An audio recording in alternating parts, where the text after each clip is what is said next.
സ്വീകരിക്കുന്നില്ല. 19ഓളം വരുന്ന പട്ടാളവും അർദ്ധ സൈന്യവും പോലീസും ഫയർഫോഴ്സും ഫോറസ്റ്റും എല്ലാം ഉൾപ്പെടുന്ന നമ്മുടെ അർദ്ധ സൈനിക വിഭാഗങ്ങൾ യഥാർത്ഥത്തിൽ ഈ വയനാട്ടിൽ നിന്നും ലോകത്തിൻ്റെ വിവിധ ഭാഗങ്ങളിൽ നിന്നും എത്തിയ അതിനേക്കാൾ മിലിറ്റൻ്റായ കേരളത്തിൻ്റെ മലയാളിയായിട്ടുള്ള പട്ടാളത്തിന് സൈന്യത്തിന് തുല്യമായ മനുഷ്യർ അവരെല്ലാവരും ഒത്തുചേർന്ന് ദിവസങ്ങളോളം നീണ്ട തെരച്ചിൽ പ്രക്രിയയ്ക്ക് നാം നേതൃത്വം നൽകി. ഞാൻ ഇപ്പോഴും ഓർക്കുന്നു, ആ തിരച്ചിൽ ഒരുപക്ഷെ ലോകം കണ്ടതിൽ വെച്ച് ഏറ്റവും ശ്രദ്ധേയമായ ഒരു ദുരന്ത നിവാരണ ഘട്ടമായിരുന്നു.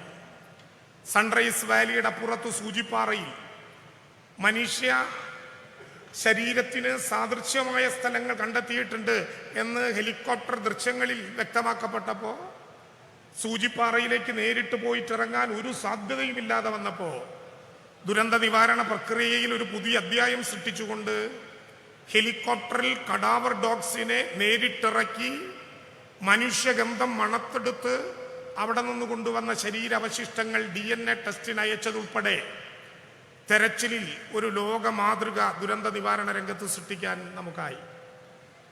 വടക്കൻ ഇന്ത്യയിൽ മരണപ്പെട്ടവരുടെ ഒഴുകി വന്നുകൊണ്ടിരിക്കുന്ന മൃതശരീരങ്ങളും ശരീരാവശിഷ്ടങ്ങളും JCB കൊണ്ട് വലിയ കുഴികുത്തി അതിലിട്ട് മൂടുന്ന അനുഭവങ്ങളുള്ള ഈ കേരളത്തിൽ പുത്തുമലയിലെ ബറയിൽ ഗ്രൗണ്ട് നിരവധികളായിട്ടുള്ള കണ്ടെത്താൻ പറ്റാത്ത തിരിച്ചറിയാനാകാത്ത മൃതശരീരങ്ങളും ശരീരഭാഗങ്ങളും ലോകത്തിൻ്റെ എല്ലാ മര്യാദകളും പുലർത്തി സർവമത പ്രാർത്ഥന നടത്തി ബ്യൂഗിൾ സല്യൂട്ടോടെ കേരളത്തിലെ വിവിധങ്ങളായിട്ടുള്ള യുവജന സംഘടനാ പ്രവർത്തകർ ഇട്ടിരിക്കുന്ന PP കിറ്റിനകത്ത് ഏതു മതമാണ്, ജാതിയാണ്, രാഷ്ട്രീയമാണെന്ന് നോക്കാതെ സ്വന്തം അമ്മ പോലെ, ഉമ്മ പോലെ, അച്ഛൻ പോലെ, ഉപ്പ പോലെ, സഹോദരങ്ങളെ പോലെ സംസ്കരിക്കുന്ന അഭിമാനകരമായിട്ടുള്ള മലയാളിയുടെ മനുഷ്യ സ്നേഹത്തിന് പുത്തുമലയിലെ ബറയിൽ ഗ്രൗണ്ട് സാക്ഷ്യം വഹിച്ചു.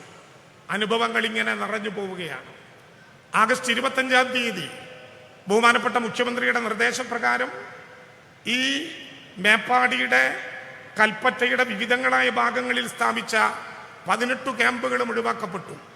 അവസാനം ഓമനച്ചേച്ചിയും മോഹനേട്ടനും 8 കുടുംബാംഗങ്ങളുള്ള രേവതിയും പളനിസ്വാമിയും ശെൽവരാജും അടക്കം 5 പേരെ 5 കുടുംബങ്ങളെ മാറ്റി ഓഗസ്റ്റ് 25-ന് ഇവിടെ എല്ലാ ക്യാമ്പുകളിൽ നിന്നും 1 മാസത്തിനകം താൽക്കാലിക വീടുകളിലേക്ക്, വാടക വീടുകളിലേക്ക്, ബന്ധുവീടുകളിലേക്ക്, സർക്കാർ ക്വാർട്ടേഴ്സുകളിലേക്ക് അങ്ങനെ മാറ്റുന്നതിൻ്റെ തലേ ദിവസം ബഹുമാനപ്പെട്ട മുഖ്യമന്ത്രി നിർദ്ദേശിച്ചതനുസരിച്ച് പുനരധിവാസ പ്രവർത്തനങ്ങളുടെ ജനാധിപത്യ ലോകമാതൃക സൃഷ്ടിച്ചുകൊണ്ട് ആ പുനരധിവാസ പ്രവർത്തനത്തിൻ്റെ ഭാഗമായി അന്നത്തെ കേരളത്തിൻ്റെ chief secretary V Venu IAS അവരെ നേരിൽ കേട്ടുകൊണ്ട് അവരോട് ചോദിച്ചു, എങ്ങനെയായിരിക്കണം പുനരധിവാസത്തെക്കുറിച്ച് നിങ്ങളുടെ അഭിപ്രായം?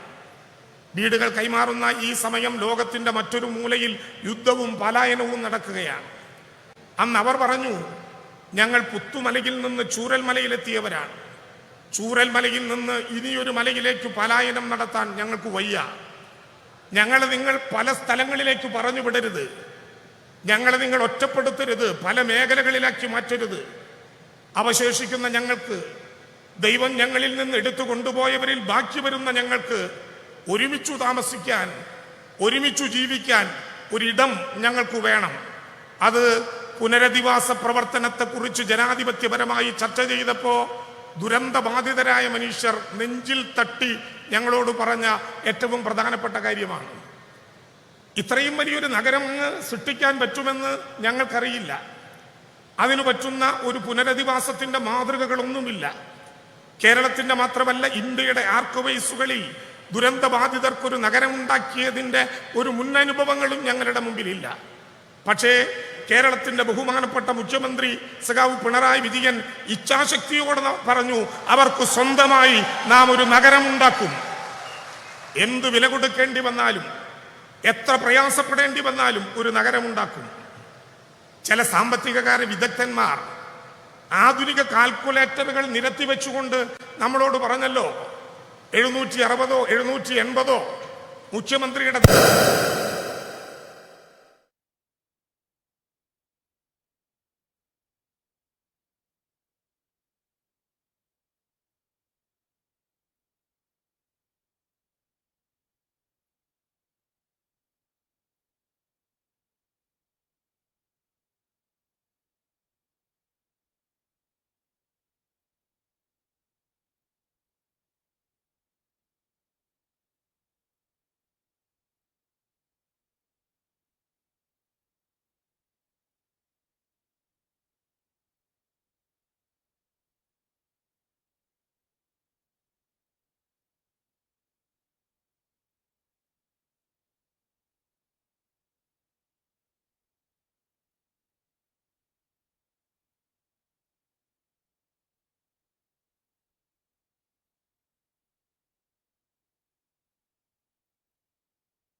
ഞാൻ പറഞ്ഞു വന്നത്, ആ ഘട്ടത്തിൽ പുതിയതായി രംഗപ്രവേശം ചെയ്ത ഒരുപാട് സാമ്പത്തിക വിദഗ്ധന്മാർ കിട്ടാവുന്ന കാൽക്കുലേറ്ററുകളെല്ലാം നിരത്തി വെച്ചുകൊണ്ട് ഞങ്ങളോട് പറഞ്ഞു, കിട്ടിയ കാശ് എത്ര പേർക്കാണ് കൊടുക്കാൻ ഉദ്ദേശിക്കുന്നതെങ്കിൽ അതുകൊണ്ട് ഹരിച്ച് ആ തുക ഓരോരുത്തരുടെയും കയ്യിൽ ഏൽപ്പിച്ചാൽ നിങ്ങൾക്ക് പണി നിർത്തി അങ്ങ് പോയിക്കൂടെ?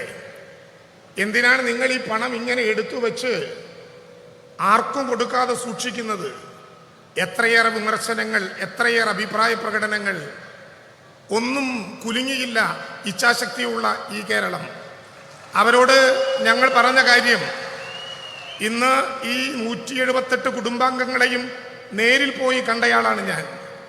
ഇന്നവർ പറയുന്ന കാര്യം, അന്നു ഞങ്ങൾക്ക് ഏതെങ്കിലും വിധത്തിലുള്ള പണം തന്നൊടിപ്പിച്ചെങ്കിൽ ഇന്ന് കൂട്ടിമുട്ടാൻ കഴിയാത്ത വിധത്തിൽ ലോകത്തിൻ്റെ പല ഭാഗങ്ങളിൽ ഞങ്ങൾ ഒറ്റപ്പെട്ടു പോയേനെ. ഒരുപക്ഷെ സുനാമി ദുരന്തത്തിലുണ്ടായി പല വഴികളിൽ പിരിഞ്ഞതുപോലെ ലോകത്തിൻ്റെ വിവിധ വഴികളിൽ ഞങ്ങൾ പിരിഞ്ഞുപോയേനെ.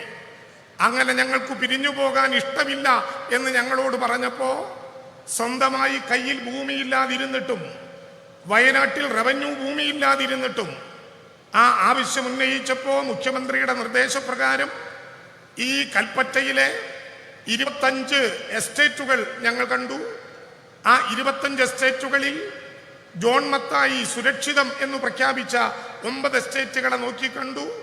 ആ 9 എസ്റ്റേറ്റുകളിൽ എൽസ്റ്റോൺ ഉൾപ്പെടെ 2 എസ്റ്റേറ്റുകൾ ഈ കേരളത്തിലെ ഗവൺമെന്റ് ഏറ്റെടുത്തത്, പ്രിയപ്പെട്ടവരെ, ഈ ദുരന്തം നടന്ന് 63ാമത്തെ ദിവസം ആ 2 എസ്റ്റേറ്റുകളും ഈ കേരളത്തിൽ ഏറ്റെടുത്തു.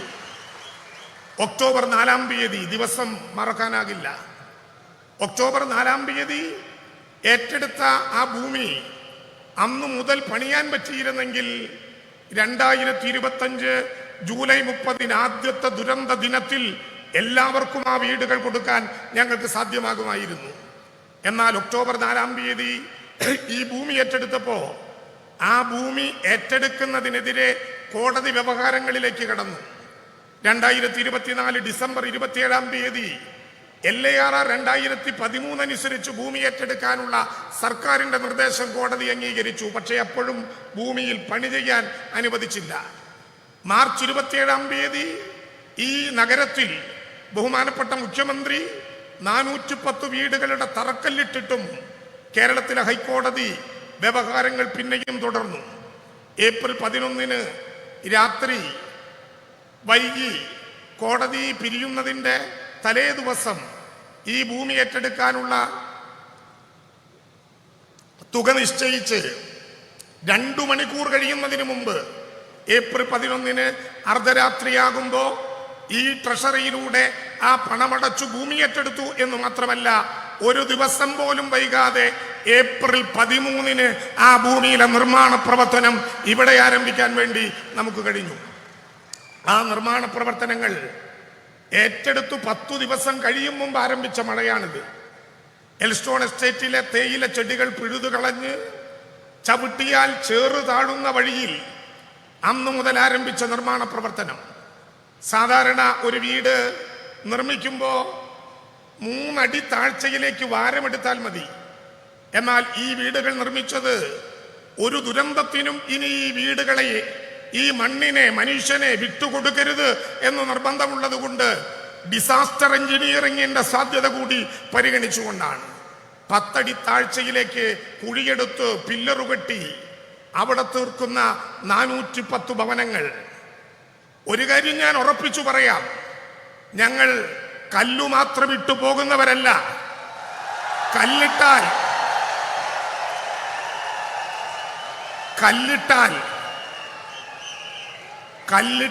കല്ലിൽ കല്ല് വയ്ക്കും, കല്ലിന്റെ മീതെ കല്ല് കെട്ടും, അതൊരു വീടാകും. അത് തീരുമാനിച്ച മനുഷ്യന്റെ കൈകളിലേക്ക് ഞങ്ങൾ സമ്മാനിക്കും. ആ അനുഭവത്തിലേക്ക് നാം കടക്കുകയാണ്. 178 ഭവനങ്ങളല്ല, 178 മനുഷ്യ ജീവിതങ്ങൾ. ഞാൻ കുറച്ചു നേരത്തെ ഈ വേദിയുടെ, ഈ സദസ്സിന്റെ നടുവിലിരിക്കുന്ന ശോഭന ചേച്ചിയെ കണ്ടു. അവർക്ക് കിട്ടിയിട്ടുള്ളത് 92 നമ്പർ വീടാണ്. കെട്ടിപ്പിടിച്ച് ഒരുപാട് നേരം കരഞ്ഞു. അവർ മുഖ്യമന്ത്രിയോട് പറയാൻ ഒരു കാര്യം എന്നെ ചുമതലപ്പെടുത്തി.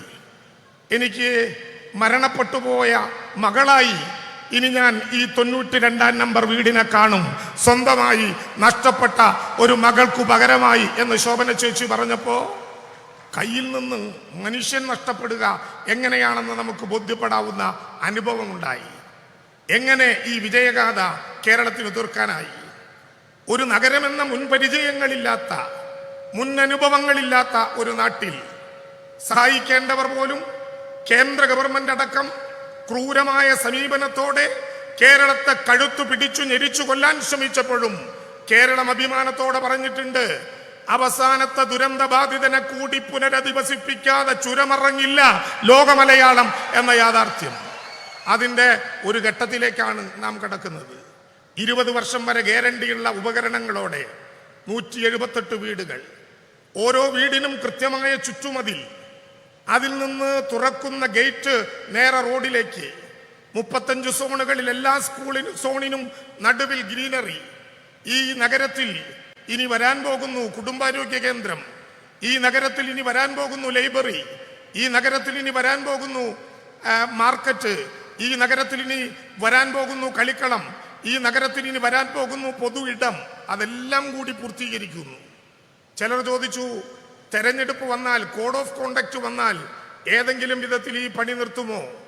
ഈ പണി ഒരു ദിവസം പോലും നിർത്താതെ തുടർച്ചയായി അതിൻ്റെ പദ്ധതി പൂർത്തീകരിക്കും വരെ മുന്നോട്ട് കൊണ്ടുപോകുമെന്ന് മാത്രമല്ല, ഈ ദുരന്ത ബാധിതരിൽ ഇവിടെ പൂർത്തീകരിക്കുന്ന വീടുകളിലേക്ക് വരാനുള്ളവർക്ക് യഥാർത്ഥ കാലവർഷം മഴത്തുള്ളിയായി വയനാട്ടിന്റെ തലയ്ക്കുമീതെ പതിക്കുന്നതിന് മുമ്പ് ഈ വീട്ടിലേക്ക്, ഈ നഗരത്തിലേക്ക് വരേണ്ട അവസാനത്തെയാളുടെ താക്കോലും കൈമാറാൻ കഴിയുന്ന വിധത്തിൽ അഭംഗുരമാ പ്രവർത്തനങ്ങൾ മുന്നോട്ട് പോകും. ഇത് മാത്രമല്ല, ഈ മാസം വരെ 6000 രൂപയുടെ വാടക ഈ ഗവൺമെന്റ് മുടക്കിയിട്ടില്ല. ഈ മാസം വരെ, ഇനി ഈ വീടുകളിലേക്ക് കയറും വരെ അത് തുടരും. 300 രൂപയുടെ ജീവനോപാധി വെച്ച് 9000 വീതം ഒരു വീട്ടിലെ 2 പേർക്ക് കൊടുക്കുന്ന സഹായം അങ്ങനെ തുടരും. 1000 രൂപയുടെ ഫുഡ് കൂപ്പൺ തുടരും.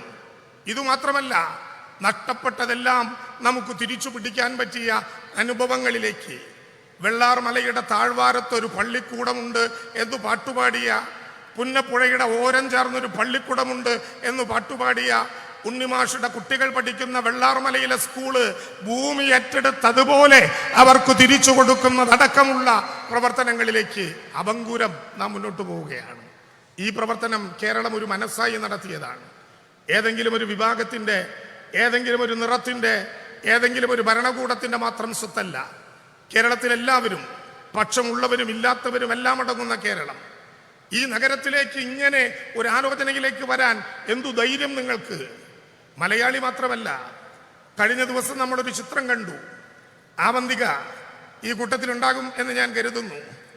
ആവന്തിക അവളുടെ വീടിൻ്റെ കൂപ്പൺ എടുത്ത് അത് നേരെ ജില്ലാ കളക്ടർക്ക് നേരെ തിരിച്ചു കാണിച്ചു അഭിമാനത്തോടെ. ഞങ്ങൾ അവസാനം അവതരിപ്പിച്ച നാറ്റിവിറ്റി കാർഡ് അനുസരിച്ച് ജില്ലാ കളക്ടർക്ക് നാറ്റിവിറ്റി കാർഡ് കൊടുക്കാൻ പറ്റൂല. ജില്ലാ കളക്ടർ കേരളീയനല്ല. പക്ഷേ ആവന്തിക ആ ടോക്കൺ എടുത്ത് കളക്ടറെ കാണിച്ചപ്പോൾ കേരളത്തിലെ കേഡറായതുകൊണ്ട് കേരളത്തിലോടൊപ്പം വന്ന വയനാട്ടിലെ ജില്ലാ കളക്ടർ മേഘശ്രീ IAS പിടിച്ചു നിൽക്കാനാകാതെ വിതുമ്പി. കേരളം അഭിമാനത്തോടെ പറയട്ടെ, മലയാളത്തിൽ ജീവിക്കുന്നവരും മലയാളത്തെ സ്നേഹിക്കുന്നവരുമായ അതുപോലെ ലക്ഷക്കണക്കായ മനുഷ്യരുടെ കണ്ണിലെ പവിത്രമായ ഈ കണ്ണീർ തുള്ളികളുടെ കരുത്താണ് കേരളത്തിലെ ഗവൺമെന്റിന് ഇത്തരമൊരു ഇച്ഛാശക്തി ഏറ്റെടുക്കാനും അത് പൂർത്തീകരിക്കാനും സാധിച്ചത്. ഞാൻ അവസാനിപ്പിക്കുന്നു. പുഞ്ചിരിമറ്റത്ത് 1750 അടി മുകളിൽ പൊട്ടിയ ഒറ്റ ഉരുളിലാണ് 298 പേരെ നമുക്ക് നഷ്ടപ്പെട്ടത്. പുഞ്ചിരിമറ്റത്ത് ഉയരത്തിൽ പൊട്ടിയ ഉരുളിൽ നിന്ന് തിരിച്ചു വന്ന മനുഷ്യർക്ക് പുഞ്ചിരി തൂകാൻ പറ്റുന്ന ഒരു മുറ്റമുണ്ടാക്കി കൊടുക്കാൻ പറ്റി എന്ന ആത്മവിശ്വാസത്തോടെയാണ് ഈ ഗവൺമെന്റ് ഈ വീടുകൾ പൊതുസമൂഹത്തിന്റെ മുമ്പാകെ സമർപ്പിക്കുന്നത്. ആത്മാഭിമാനത്തോടെ എല്ലാ ഘട്ടങ്ങളിലും. ജൂലൈ 30 രാവിലെ പുലർച്ചെ 3:50 ബഹുമാനപ്പെട്ട മുഖ്യമന്ത്രി ഫോണിൽ എന്നെ വിളിക്കുന്നത്. എന്നെ മാത്രമല്ല, ഈ ഇരിക്കുന്നതിൽ പലരെയും. പുലർച്ചെ 3:50 ഉരുളുപൊട്ടി മിനിറ്റുകൾക്കകം കേരളത്തിന്റെ മുഖ്യമന്ത്രി എഴുന്നേറ്റിരുന്ന പ്രവർത്തനങ്ങൾക്ക് നേതൃത്വം നൽകി. കൂട്ടിച്ചേർക്കാവുന്ന എല്ലാവരെയും കൂട്ടിച്ചേർത്തു, ഒപ്പം നിർത്താവുന്ന എല്ലാവരെയും ഒപ്പം നിർത്തി. മനുഷ്യനായി മണ്ണിൽ ജീവിച്ചവന്റെ വികാരങ്ങൾ പൂർണ്ണമായി ഇതിനോടൊപ്പം ഉണ്ടായി. ഞങ്ങൾ പറഞ്ഞു, ഈ നഗരത്തിലേക്ക് സംഭാവന ചെയ്ത എല്ലാവരുടെയും പേരുകൾ ഓരോ വീടിന്റെയും മുമ്പിൽ പ്രദർശിപ്പിക്കുകയല്ല, ഇവിടെ വയ്ക്കുന്ന ഒരു പുതുശിലയിൽ അവരുടെ എല്ലാം പേരുണ്ടാകും. കാരണം ഓരോന്നും ഓരോ പ്രദേശത്തിനായി വിട്ടുകൊടുക്കാനാകാത്തത് കൊണ്ട് ഈ നഗരം, കേരളത്തിന്റെ സ്വന്തമായ നഗരം, അതുണ്ടാക്കുന്നതിൽ ഏറ്റവും പ്രധാനപ്പെട്ട പങ്കുവഹിച്ച് ഓരോ ഘട്ടത്തിലും കേരളത്തിൽ കടമേറ്റെടുക്കാൻ കേന്ദ്രം ഗവൺമെന്റ് ഒരു നിയമത്തിലൂടെ അവസരമുണ്ടായിട്ടും ആ നിയമം കേരളത്തിന് വേണ്ടി ഉപയോഗിക്കാൻ സാധ്യമല്ലെന്ന് പ്രഖ്യാപിച്ചുകൊണ്ട് ആ സെക്ഷൻ എടുത്തു കളയുന്ന കഠിനമായ നടപടി കേന്ദ്ര ഗവൺമെന്റ് എടുത്തപ്പോൾ ആ ദുരന്തബാധിതരായിട്ടുള്ള മുഴുവൻ മനുഷ്യരുടെയും കടമേറ്റെടുക്കാൻ ഈ ഗവൺമെന്റ് ചങ്കൂറ്റം കാണിച്ചതുപോലെ ലോകത്തൊരു പുതിയ അനുഭവമായി ദുരന്തബാധിതരായിട്ടുള്ള 126 കട ഉടമകൾക്കും 83 സംരംഭകർക്കും ആവശ്യമായ നഷ്ടപരിഹാരം കൊടുത്തതടക്കം ഈ മണ്ണിലെ ഓരോ പുൽക്കൊടിക്കും അറിയാവുന്ന വിധത്തിൽ ദുരന്ത നിവാരണ പ്രക്രിയയ്ക്ക് കേരളത്തിനാകെ നേതൃത്വം നൽകിയ ബഹുമാനപ്പെട്ട മുഖ്യമന്ത്രി, വിത്തെറിഞ്ഞയാൾ തന്നെ കൊയ്യണം എന്നാണ് പണ്ട് ഒരു പൊതു നിയമം. മുഖ്യമന്ത്രി തന്നെ തറക്കല്ലിട്ടു. മുഖ്യമന്ത്രി തന്നെ ഔപചാരികമായി ഈ വീടുകൾ നാടിന് സമർപ്പിക്കുന്നു. യഥാർത്ഥത്തിൽ ഉയരുന്നത് കേരളം മുഖ്യമന്ത്രിയുടെയോ ഗവൺമെന്റിൻ്റെയോ യശസ്സല്ല. മൂക്ക് താഴോട്ട് നീണ്ട 3.25 കോടി വരുന്ന മലയാളി ലോകത്തിന്റെ മുമ്പിൽ ആത്മാഭിമാനത്തോടെ തല ഉയർത്തിപ്പിടിച്ചു നിൽക്കുന്ന ഈ അഭിമാന നിമിഷം ഉദ്ഘാടനം ചെയ്യാൻ ബഹുമാനപ്പെട്ട ആദരണീയനായ ലോക മലയാളത്തിന്റെ അഭിമാനമായ കേരളത്തിന്റെ മുഖ്യമന്ത്രിയെ സ്നേഹപൂർവ്വം ക്ഷണിച്ചുകൊണ്ട് ഞാൻ എൻ്റെ വാക്കുകൾ അവസാനിപ്പിക്കുന്നു. അഭിവാദ്യം. നന്ദി ബഹുമാനപ്പെട്ട മന്ത്രി ശ്രീ കെ രാജൻ. അടുത്തത് ഉദ്ഘാടന ചടങ്ങാണ്. മുണ്ടക്കൈ ചൂരൽമല ദുരന്തബാധിതരുടെ പുനരധിവാസത്തിനായി സർക്കാർ ഏറ്റെടുത്ത എൽസ്റ്റൺ എസ്റ്റേറ്റ് ഭൂമിയിൽ പണികഴിപ്പിക്കുന്ന വയനാട് മാതൃകാ ടൗൺഷിപ്പിന്റെ 1ാം ഘട്ട ഉദ്ഘാടനം നിർവഹിക്കുന്നത് ബഹുമാനപ്പെട്ട മന്ത്രി ശ്രീ പിണറായി വിജയൻ അവർകളാണ്. ഉദ്ഘാടന കർമ്മം നിർവഹിക്കുന്നതിനായി ബഹുമാനപ്പെട്ട മുഖ്യമന്ത്രിയെ സാദരം ക്ഷണിക്കുന്നു.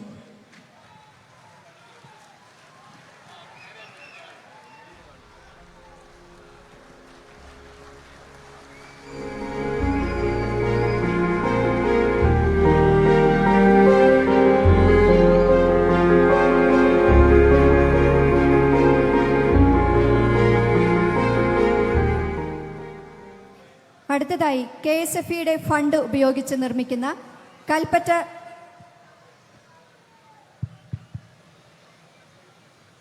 വേദിയിലും സഹസ്രമുള്ള വിശിഷ്ട വ്യക്തികളെ, സഹോദരി സഹോദരന്മാരെ, ഇവിടെ നമ്മുടെ നാടിൻ്റെ പ്രത്യേകത ഒരിക്കൽ കൂടി രാജ്യത്തിന് മുന്നിലും